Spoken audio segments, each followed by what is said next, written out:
Good morning, everyone. I'm Prue Ashby, and welcome to the Women in Leadership Drive Prosperity panel with a focus on business and finance. And we've got Teresa Foxx, who's General Manager and Director for Barclays here in the region. We've also got Anne from Olazabal, the Vice Dean of Undergraduate Business at the University of Miami. The Vice Dean of Undergraduate Business from the University of Miami. This should be a stimulating discussion on women in leadership, driving prosperity, and we look forward to the next 15-20 minutes of discussion. So firstly, I will pass over to Teresa, who will introduce herself and discuss a bit about her connection and focus around this topic. Thank you, Teresa. You're welcome. And thank you so much for the invitation to be here today. I'm very excited about Women Drive Prosperity and being a part of this very, very important discussion. As mentioned, my name is Teresa Foxx. I'm the Director and General Manager of Barclays here in Miami. We focus on money markets, trade finance, and correspondent banking, primarily servicing clients, large financial institutions and corporates in Latin America. I'm also the current chairwoman of the Florida International Bankers Association, and I'm very passionate about diversity and the changes that it will bring to the financial services industry over time. Thank you, Teresa. Anne, would you like to introduce yourself? Yes, again, I'm Anne Olazabal. I'm from the University of Miami, where I'm a professor of business law and also happen to serve as the Vice Dean for Undergraduate Business Education.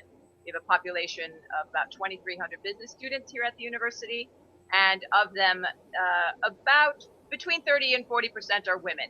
So, of course, we're very concerned about how they will then engage with the workforce as they graduate and preparing them, as well as their male counterparts, for a much more diverse workplace going forward. Thank you, Anne. So I think, firstly, let's touch on what Teresa mentioned about women in finance, and you, Anne, as well, about developing the next generation of women for finance. What do both of you think we really need to do to ensure that we have diversity and we have women leading in the area of finance and business, and what more could we be doing? Absolutely. Well, I think that there has been some progress in that space, although it's been a very deliberate and slow progress with regards to women in senior leadership roles. What I've been some change and some progress that has been made, but there's a need to do more. Programs need to be developed which focus on inclusion for women. There has to be changes and more changes that embrace gender diversity across the board. What you've been seeing throughout corporate America is there's a welcoming back of women that have off-boarded due to leaving their place of employment for family purposes. And it's become a little bit easier for women to assimilate and excel in senior management once that occurs. Oh, well, that's good news. And Anne, from your viewpoint, you said that there's an increasing number of women on your finance and business courses. How is that happening? And do you see that continuing in the future? And are they developing the right skills for future businesses like Barclays? I think there's no question that women are as easily and as easily prepared for a career in finance as any other. And I'm seeing an uptick in interest in young women.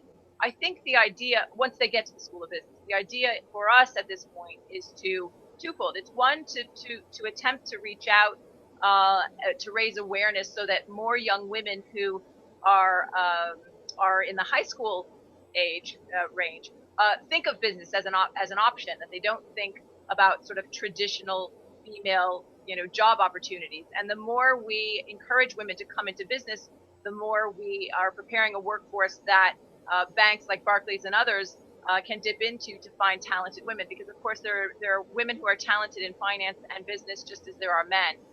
Here at the university, as I said, we've got about between 30 and 40% women in our student body, and so in an ideal world, we'd have about 50% women representing the population. And then, of course, we prepare them well for the workforce. my second point is on that topic, which is that one of the things that we're focusing on most with this generation, as the opportunities themselves become available and their academic and sort of business acumen is there, this generation, more than any other, men and women alike, need more training and more experience with empathy and with sort of their emotional intelligence, which we think that and cultural awareness are going to be the tickets to success in the future, particularly in business, because we think about business as, you know, all about the numbers, but the reality is the successful managers and the successful leaders are those that are prepared on those soft skills. I actually want to pick up on a very valid point you made then about the benefits of the diversity. So you talked about women having empathy and maybe more sensitive to situations that can improve how a collaboration is done at work or something like that. Teresa, would you be able to touch on what you feel? You obviously feel very strongly about it, that the presence of women in the workplace, actually what the benefits are to a business, and maybe even at a very top level, on board level, what the benefits are of women. Well, there's a tremendous value of having a diverse team with inclusion and also gender diversity. As you had mentioned, women bring certain characteristics to fields that are traditionally male oriented. And when you have a diverse group of team members, you are able to prevent what is called groupthink. You're able to generate new and different ideas. And one of the aspects and characteristics that we as women bring to the table is our collaborative nature. Our ability to bring teams together versus alienating them. And I think that that's very, very critical in doing business, driving profitability. Women today are smart, they're confident, and they're decisive makers. And those characteristics are key in leadership roles, particularly in financial services. I'll also add the ability to multitask very well. Women are extraordinary multitaskers, and that comes from our nature of being able to balance very well our personal lives, as well as our work, career, and on many occasions, family. So multitasking is a key characteristic as well.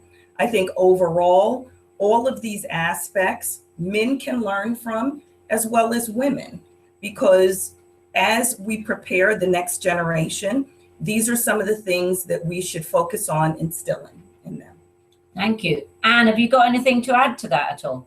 Yes, I mean, I think it was just reported fairly widely last week, an academic study that was done that reported or found that, in fact, women leaders in large organizations are more successful from a profit standpoint than men. And I think the picture that was part of the news reporting was a picture of Mary Barra, who runs GM.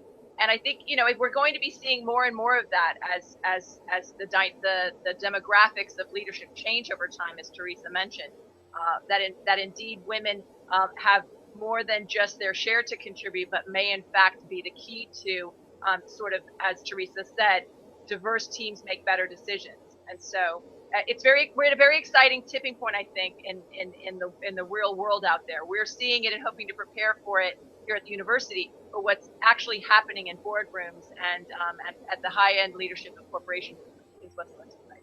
And there is actually, I saw not that long ago data that actually showed that boards with women on the companies, Fortune 500 companies, were more successful. So it is proof in the data, proof in the statistics.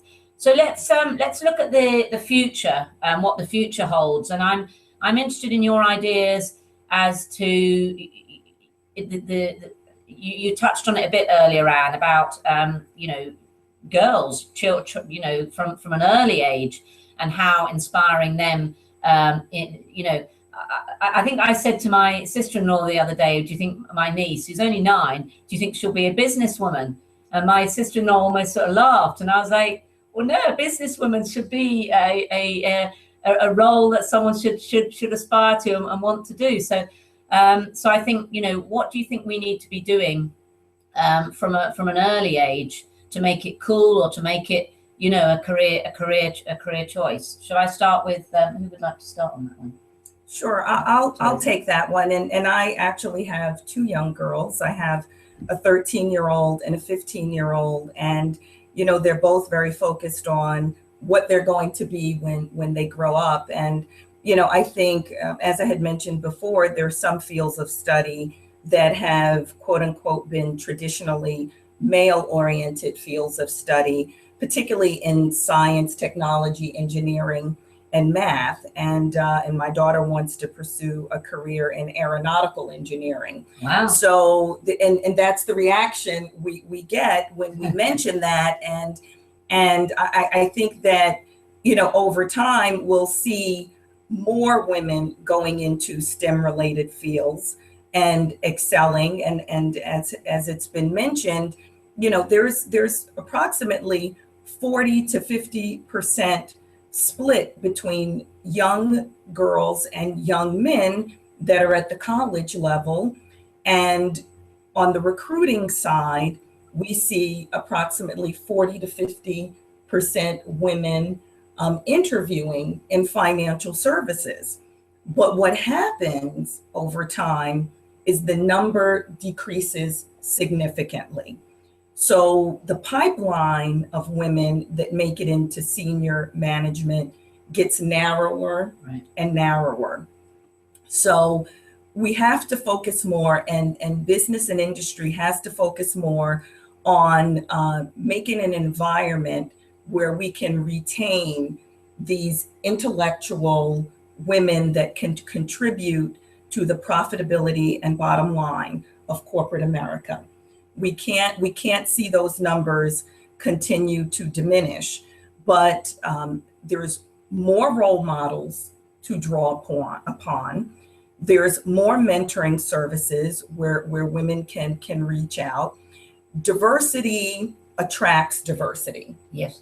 So what views have you got on the future and the next generation, really?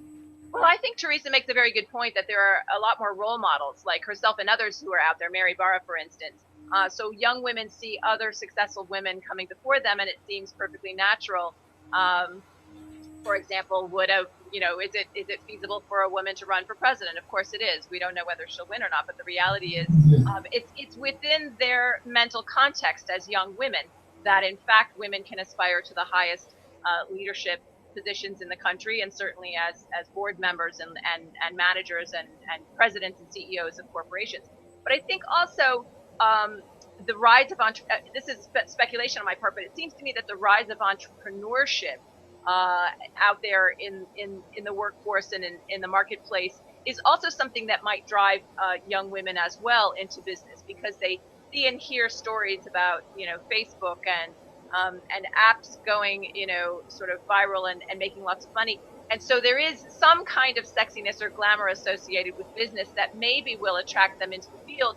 And then of course they come to school and learn all of the skills that they need to succeed out in the marketplace. But the reality is young women are just as talented at STEM, the science, technology, engineering, and math, as are their boy counterparts in school. And so to the extent that we can get the secondary schools and primary schools to encourage young women along the lines of math and aeronautical engineering and other such disciplines, I think the combination of effort in early years in the primary and secondary education with the role models that are out there in the marketplace hopefully will then also, and enlightened hiring practices, as Teresa mentioned. I think the three of those things combined together will create a very different workforce going forward as the dinosaurs of our generation begin to give up control over the next couple of decades. So it's a very exciting time for us, I think,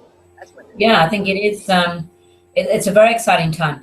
A question I just thought of about when they get to very senior level positions, do some of those women actually like the fact that they're unique in that position? So is there a sense of sometimes I actually like the fact that I'm the only one at that position, and there's a sort of sense of that, do you think, or not? Well, I would say instead of unique, a sense of accomplishment. Right. Right. There's a tremendous sense of accomplishment when you excel and move through the ranks of management to some of the senior most levels within an organization or within the firm. And, you know, I would hope and continue to believe that women that do make it to those senior levels, and that being the CEO positions and corporate board level positions, canvas the business practices that are embodied within their firms and look to see how the doors can be opened for other women to follow behind them. Yes. Yeah, that is key, I think, isn't it? Treading the path, but keeping the path open behind. Absolutely. What I was going to say was we have a very strong mentorship program here at the university that allows our alumni and friends of the institution to mentor students. And that is really critical for women in particular, as they face these sort of traditionally male-dominated fields, to know that there are other women who are willing to give them, you know, open the door to them and to coach them through what sometimes are very trying circumstances, but we're finding much more open-minded these days than they have been in the past. So yes, mentorship, as Teresa mentioned, is really important. And I think you're right. Those the ability of women in power today to open the door to other women, as well as other types of diverse candidates who you might not have imagined. Women returning to the workplace, men returning to the workplace, people from all ethnicities and religious backgrounds. And, you know, as we know today, the gender wars are on, and the transgender wars are on. And so I think that, you know, women's ability to be inclusive, not just of women, but of others that we might have considered traditionally diverse, is also going to play a part in this. And Teresa, the initiatives you touched on right at the beginning in your introduction, do you want to talk a bit about that, what you're doing? Sure. I've been involved in several initiatives, both internal to Barclays as well as external. Within Barclays, we have a very, very strong women's internal network that focuses on development, mentoring, networking, and ensuring that women have the capability to make it to the next level within the firm. We're one of the employers of choice when it comes to working women as well. External to Barclays, I'm very involved in mentoring for the Florida International Bankers Association. We started a mentoring program 3 years ago for our young women bankers here in South Florida. And it's been a very, very receptive exercise across the industry here locally. In addition to that, we're working on an initiative for women on boards of directors. So we'll be sponsoring a program in partnership with ESA, the School of Business, and we hope to bring that program in April. And we're very, very excited about it because there is a need for women to represent on boards of directors and become decision makers for corporate America. Thank you. And any specific initiatives from your side that you've heard about, maybe even? Well, on our end, we have an annual Women's Leadership Week, and here at the School of Business, that's for the entire university. So there is a sort of a conference that lasts over a 3-day period in March, and that's designed to develop young women leaders, mostly towards the soft skills, not anything specific relating to business necessarily. But we at the school have added a sort of a piggyback event on top of that. Our Young Women in Business organization here at the School of Business has developed all kinds of activities around women's empowerment, specifically related to business. And so hoping again to attract attention to the idea, both among faculty and administrators as well as their male counterparts in the classroom, that women are indeed here, we're in charge, and we're going to be looking for leadership positions going forward. We're equally talented. Yeah. So yes, that's part of our overall women's initiatives for the year. But very excited about that leadership conference and the Women's Empowerment Week that'll go along with it in March. Okay. Well, thank you. I'll wrap up with like one final question, really, which will be, what advice would both of you give to to young women and young men today in terms of the future of business? Well, I would definitely tell young women and my younger self, Yeah. as well as young men, that when you're in the initial stages of your career, you definitely need to look for opportunities and seize them. Consider yourself comfortable, but always raise your hand for those stretch positions that's going to put you in front of management and prepare you for promotion, for recognition, and for the accolades of success.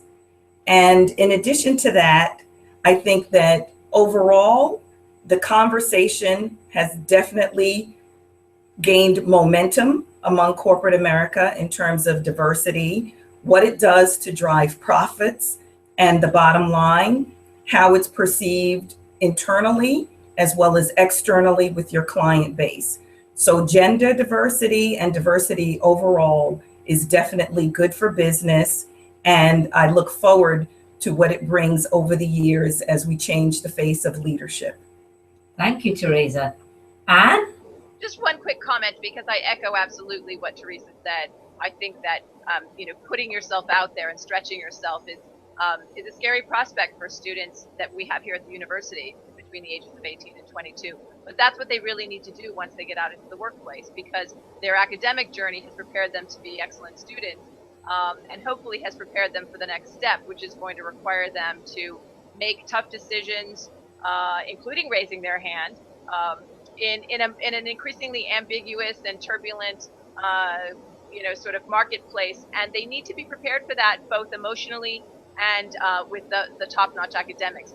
I think their people skills are going to be as important as ever, and part of that really relates to what Teresa was suggesting, and that is that you need to stretch yourself, get out of your comfort zone, be confident, but always be putting yourself in a position where you can show your ability to grow and your ability to manage difficult problems, come up with creative solutions, and manage teams. And work with people. Thank you very much. That was a stimulating discussion. Thank you, Teresa. Thank you, Anne. And we look forward to collaborating in the future. Thank you very much. It was my pleasure. It was wonderful being on the panel with you. You too.